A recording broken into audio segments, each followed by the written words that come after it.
Think it's time we rise up, people.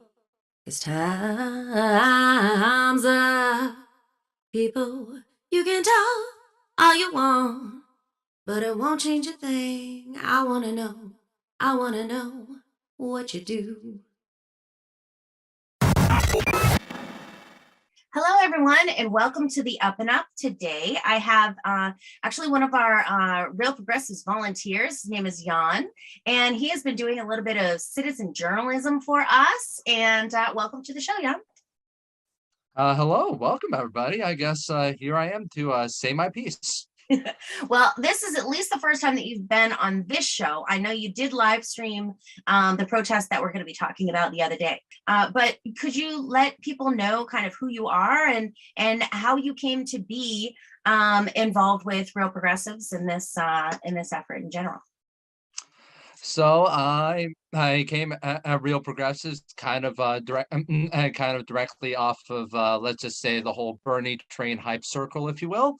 Like I got very involved with Bernie Sanders's campaign because as a donor, I did some phone banking, and the thing was, I did this because as the great Chinese statesman Sun Yat-sen said, I'm a doctor and I can't cure my patient if I don't figure out what the sickness is. I'm not a doctor, but I think there's a sickness within the system, if you will. And I decided, well, the best way to do it is try to start fighting it, if you will. And then when I saw that Bernie went down, I decided, well, I needed something else to do. I got involved initially with Moon for People's Party, then that didn't exactly work out the way I wanted it to. And then I decided to jump onto Real Progressives after I heard many interviews of specifically Steve Grumbine on Jordan Sheridan's Status Quo. So I just jumped in on there and became a volunteer. And then I heard about this protest and I told them what was going on. Well, that's wonderful. Thank you so much. I'm excited to hear kind of this trajectory of how you came to Real Progressives. People come through different, different pathways, and that sounds like a really cool one. So, and also thank you so much for going out there and be willing to step up and to stream for us. I mean, that's one of the things that that's actually how I got into it in the first place with Real Progressives, was doing live streams here in New Hampshire and in DC and things like that. So amazing. And we always love to have people who do that, because that's exactly what we want to be doing, is getting people the ground level perspective, right, of what's actually happening, what the people are going through, not as filtered through mainstream media, but what's actually happening, right? We know that coming through the mainstream media filter, well, these things just wouldn't be on the mainstream media. Let's just be real. Well, I think I have a very good quote for this because I'm a bit of a history nut. I got my bachelor's degree from the University of Akron. And I think the famous Mark Twain once said, if you don't watch the news or read the news, you are uninformed. And if you do read the news, you are misinformed. I believe that's the quote, yes. So tell us about, what exactly was happening the other day. Of course, we're hearing a lot about unionization efforts around the country, and it's amazing and wonderful, and we love to lift that up. I know Luke Parchett has a whole lot on his show, really trying to share with people what's going on with the different union drives. And so tell me about what, so this one was for Starbucks, am I right? Yep, correct. We actually, so since and this Starbucks was in the Cleveland area, specifically the one on West 6th. This is actually one of 3 stores over in the Cleveland area that are unionizing. And of course, as maybe some of the audience may be familiar with, there are about 100 Starbucks that have filed for unionization across the nation. There are even stores in Canada that are looking to, follow the example, if you will. Now, especially frontline workers, low wages, bad conditions. Yep. And they're forced to keep working. They can't, necessarily go on strike because they're afraid their paycheck won't come. Yeah. So we got to. And then on top of that, there's even recently been a a union victory for Starbucks over in Mesa, Arizona. They actually voted just this past Sunday, and they won in a landslide about 25-3, if I recall. All right, the people have spoken. That's great odds. Wow, wonderful. And it's interesting to see how this works, because it is very store centric, you know what I mean? So it's each one coming together, but of course, as each one, you know, it's dominoes falling, right? As you see stores around the country being able to do that, one does, and then another one feels empowered to be able to do that, and it kind of takes out a little bit of the unknown, and a little bit of the I guess, you know, intimidation factor, right? What's disgusting? Union busting! What's disgusting? Union busting! What's disgusting? Union busting! What's disgusting? Union busting. Make my coffee. Union strong! Make my coffee. Union strong! Make my chai. Union strong! Make my latte. Union strong! Make my coffee. Union strong! Cappuccino. Union strong! Make my mocha. Union strong! Oh, this is the spot. West 6, Starbucks.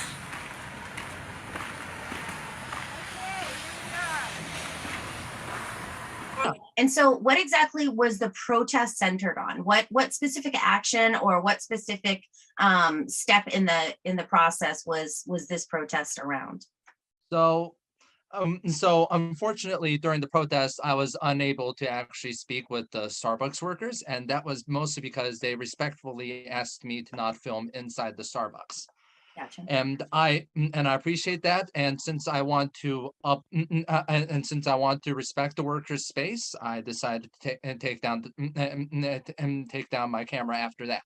But point is, me and a couple of other people, including Martha, Susan, and Don, they do organizing for Workers' World Party and the Green Party. And we all wanted to walk in there and show the support for the unionization movement over in Cleveland. So we marched towards there in broad daylight. We held up some posters, and we actually bought drinks from the store and had a little photo op in the front of the Starbucks. Wonderful. And so this was not Starbucks workers protesting. These were people who were supporting the Starbucks workers. And so I can understand that, you know, maybe they wouldn't necessarily want to be filmed at that time. Were you able to have conversations that maybe weren't filmed, that you feel comfortable sharing? And, you know, if you don't, you don't. That's perfectly fine. I didn't tell you that I was going to ask. Oh, well, we did actually have somebody who clocked off and spoke to us briefly about the unionization. We were unable to give him obviously any sort of anything to remember us by on the spot in his workplace. That would be a little I think that would be considered by the company a solicitation. Gotcha. But we did talk to him. And he talked to us, and he's mentioned like this working at this store isn't easy. There's a lot of stuff that goes beyond their grievances with the company, and they decided to address that by signing the unionization petition along with other workers over at Starbucks. Yeah, it's really interesting too to see the efforts that Starbucks corporate have put forward to try and deter people. Not only the misleading things, of course, we know about the classic anti-union rhetoric that goes on in this kind of miseducation, these kind of very, very Howard Schultz is the worst at this, in fact. Oh yeah. Now I highly do recommend following status quo, on a lot of this disgusting union busting thing. And the thing was like, it's not just that Howard Schultz went into union bust in Buffalo preparing for the election by showing up and working, although I'd rather call it surveillance, really. Really? And then in one of the anti-union meetings, he decided to make a Holocaust analogy for the union info meeting, if you will, although calling a union info meeting is that are generous. Right. Now, I am a history guy. I'm not a Holocaust expert by any means. I've never I've read through some of this stuff, obviously abject horrors. But if I was having a guy at my store that was making analogies to the Holocaust about a fight to unionize a workplace, I'd throw the guy out myself. And it wouldn't take me very long to throw him out, because I don't trust a guy who's spreading blatant misinformation and lying about history. And frankly, my job requires that I criticize that sort of thing myself. Absolutely. It's a little off topic, but it's Howard Schultz, when he decided he wanted to run for president. I actually went to the Unrig the System Summit, and Howard Schultz was speaking at it, and we were all just like, why is he speaking there? It was just the most, bizarre thing. And we actually did get up and walk out on him. And that, he was up on this panel, and everybody just, it was bizarre to think that, of course, he had donated a lot of money, and that was why he was able, why he was a featured speaker and things like that. But he started talking about, what did he say? Socialism bad. And I just remember I couldn't keep it in anymore. It was like, why are you here? That was about anybody can say socialism bad. I know, yeah. But it's just this very reductive and very simplistic thing. It's this kind of, what are you? You're just you're talking propaganda, which is very much like, to circle back, of course, exactly how he is presenting this anti-union propaganda. It sounds very played out, and it sounds very, very classic, and saying things that are clearly untrue. But I think to me, they're clearly untrue, and maybe not to everyone. Did you get a good feeling that, did you get the feeling from the people that you did speak with, and going into the store and things like that? Did you get the feeling that people were enthusiastic about the union, that people were looking at the union in a positive light? I believe so. When I was unfortunately asked to stop filming, the worker explicitly said, before he asked me to take it down, I support the union. And when I walked in there, I actually noticed one of the baristas. I'm not going to name her, because I'm not going to name her, but she was actually wearing a union button, like a union button straight from the union website. And well, I'm actually kind of wondering, to some extent, is there a decent chance if I actually ordered this union button? Because you see, back when I heard about this store unionizing, I actually went straight to the website. I ordered a couple of buttons and sent them straight to Starbucks under one of the workers' names, because I had actually met her at an Amazon protest a little bit before that.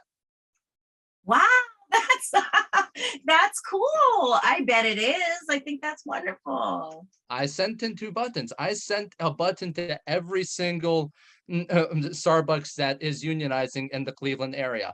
Oh, and who knows? I might just want to make a shipment over to Mesa, Arizona, and say thank you for your hard work. So right now we're looking at, I know Buffalo, there was one store in Buffalo, and I think there's another one that is looking to unionize that has not yet had the vote. That's in Buffalo, I mean. And then there's what's happening in Arizona. It's wonderful. Don't forget the Memphis debacle. Oh, tell me about the Memphis debacle. I believe I'm not fully informed on the Memphis debacle. I don't consider myself an expert, but a couple of the managers started helping to file the unionized on the Starbucks over in Memphis. And I believe some of the members actually went public with local media. And then next thing they know, they check their job status and they're fired. You're right. I did hear about this. Okay, I'm sorry. I didn't realize that was in Memphis. And they're fired for unethical reasons. Yeah, it's illegal. It's illegal to union bust under American law. And frankly, Starbucks violated it because they know that they can get away with that sort of thing. we don't have enough enforcement to actually protect the workers and the workplace. So Starbucks decided they can get away with it. Yeah, which absolutely, I mean, thinking about it, just kind of pulling a few of these different threads together, right? Because I think that one of the reasons why this is so easy, of course, for why they think that it's fine and they're going to get away with it is because they have, they're wealthy. These are people who are wealthy, they fund campaigns and this kind of stuff. And, and then of course, so that's the money in politics aspect, because, even in the story that I just told about him coming to the Schultz coming to the Unrig the System Summit. Now, obviously that's a different context, but he was able to be there because he had money and he funded the, he put a bunch of money towards the thing. He It's really owns capital and he gets to bribe the system. Yep. I don't think a system that has this much money in its politics can really qualify itself as a democracy. That's probably a proven fact. It's unfortunate. Yep. Absolutely. The one solace that I do have is that, it seems like there are more and more people who are realizing this all the time. And, I know that I might be in a little bit of a bubble because I surround myself with amazing people like you. But it does seem to me to see that, you can see even in the way that unions were vilified, right? The way that unions were vilified for all this time, and people were kind of, this disdain was engendered amongst people, right? So I'll hear people who I don't necessarily know anything about their politics or anything like that, but just people who I know from school or something like that, whatever. And they will crack these kind of jokes, oh, must be a union job, like that kind of thing. We have this perspective so ingrained, and think like, wow, if we really unpack that, is that really what you think? You know what I mean? Is that really what you believe? Or is that just kind of something that we've been taught is, we're so used to it that it's just kind of a joke like that, I think I'll try to explain this from a history guy's perspective, if you will, specifically medieval history, because I've done a lot of medieval history during my undergrad. And the thing was, like, when the bubonic plague was happening and people were dying by the absolute truckloads, if you will, they realized that the feudalist construct that they were born into was a bit of a con. They realized that the rich people were expecting them to work the same hours, to expect them to receive the same amount of pay, deal with the same amount of conditions, even though the bubonic plague was literally surrounding them, and there were literally less workers on the job. And those workers historically, as far as I know, the historical perspective goes, and this is a little bit vague even from the perspective of more knowledgeable medievalists, it's that they started figuring out essentially what we would call labor strikes in modern day, like the peasants' revolt over in England in the late 14th century, led by Wat Tyler. They decided that they were tired of getting robbed by the nobility, and they decided to lobby for better working conditions, which is actually what they got. And of course, that did lead to capitalism later down the line. But capitalism originally called for being a progressive force in society. But the thing is, when it decided to give itself the monopoly on violence and still let the rich people pay in and monopolize the system for themselves, it stopped really being a progressive force. We talk a lot, I think, about, when Trump was in office, right? And things that are, it was just very in your face, you know what I mean? So it was things that we know happen, right? Things that we know are happening, we're just kind of fooled the rest of the time. And, this is kind of the analogy that people made. And I'm just going to say it, I made it first, but nobody knows that. But anyway, to the emperor wearing no clothes, because here's this guy who, he's saying all the quiet parts out loud. He's just very in your face with what is happening and things like that. And so, of course, people are very aware of it at that time. But the thing is, or at least what I recognize in what you're saying, and thank you so much for sharing that story, is that, then it was very obvious. And then capitalism is supposed to be a force for good. It kind of just went into hiding, right? It was like these same, the bad parts were still there. It was just a little less obvious. Or do you think it's that, or do you think it was a process where it kind of reverted back to what it was? Well, we I mean like sometimes we often talk as if history takes place in stages, and to some extent yes it does, but the thing is humanity doesn't progress forward in all one place, and they completely figure it out, step off the job, and they know exactly what they're doing. There is going to be regression, and I think this is exactly what has happened to capitalism, because capitalism never really dealt with the problem of inherited wealth. And we see this written all over America's face. We see this with how Bill Gates built up Microsoft, if you will. He had loans and help and recommendations from his parents. Bezos also had loans. Of course, Trump famously touted his small loan of $1 million from his father, and didn't exactly have the cleanest record running around.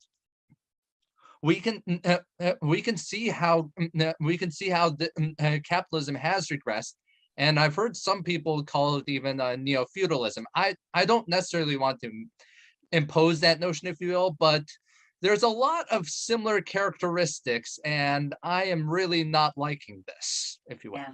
History is something that is so interesting to have and to apply to whatever context that you're trying to talk about today. It's so helpful in understanding. I think, and because at the heart of it is human nature, right? Or at least maybe that's my perspective looking at it. I think I think it's interesting to look at the human nature of these different things.